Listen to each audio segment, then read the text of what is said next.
আমাদের উদলাই চালাইতে হয়। বৃষ্টি হলে বৃষ্টির ভিতরে ভিজে, রোদ হইলে রোদের ভিতরে পুইরা।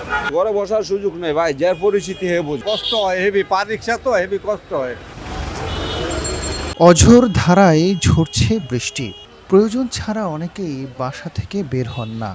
ঠিক তখনই মাথার উপর কোনো ছাতা নেই, কোনো মতে একটা পলি ব্যাগ গায়ে জড়িয়ে মাঠে নেমে পড়েন তারা, যাদের ঝড় বৃষ্টি কখনো ঘরে আটকে রাখতে পারে না। জীবন জীবিকার তাগিদে বৈরী আবহাওয়াকেও তুচ্ছ মনে করেন তারা। এরা আর কেউ নয়, রাজধানীতে খেটে খাওয়া নিম্নয়ের রিক্সা চালকরা। দিন এনে দিনেই খেতে হয় রিক্সা শ্রমিকদের। তারা ঝড় বৃষ্টি কখনো বাধা মনে করেন না, তবে অতি বৃষ্টি হলে যাত্রী না পাওয়ায় বাসায় ফিরে যেতে হয় অনেককে। রেস্ট কিভাবে নেব বলেন? রোডে কামাই নেই, অটো রিক্সার জন্য আমাদের কামাই নেই। তা দৈনিক কাম করে দৈনিকের জোগাড় দৈনিকই করতে হয়।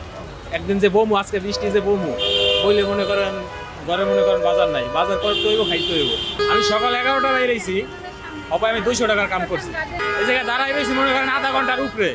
আর সম্ভব হইতে আছে না যে দাঁড়াই থাকবো, আমি চিন্তা করতে আছি আস্তে আস্তে যাবো গা। পেটে অনেক খিদা, বসে থাকলে ভাত জুটবে না। ঘরে বসে থাকলেও মালিককে 500 টাকা দিতে হবে। গাজী গ্যাস স্টোভ রান্নায় আনে শিল্পের ছোঁয়া।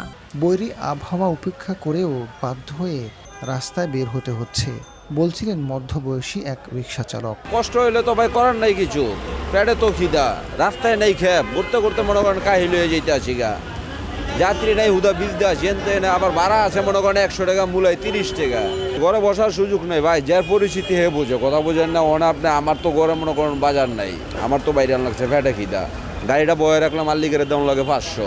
ঝড় বৃষ্টি হলে অটো রিক্সা চালকদের চেয়ে বেশি কষ্ট হয় পায়ে চালিতদের, তবুও পরিস্থিতি মেনে নিতে হচ্ছে তাদের। কষ্ট হয়, হেভি পা রিক্সা তো হেভি কষ্ট হয়। বৃষ্টিতে ভিজা গাড়ি চালাইতে আছে, ঠান্ডা লাগতে আছে, কষ্ট করুন কি করুন, ছেলে মেয়েরা ঠিক মতো খাওয়ায় না, এই জন্য নিজে চালায় কষ্ট করে চালাইতে হয়। রোদ কিংবা বৃষ্টি, পরিস্থিতি যেমনই হোক, ইচ্ছে থাকা সত্ত্বেও কখনোই ঘরে বসে থাকতে পারেন না। Azad Farooq, GTV news, Dhaka.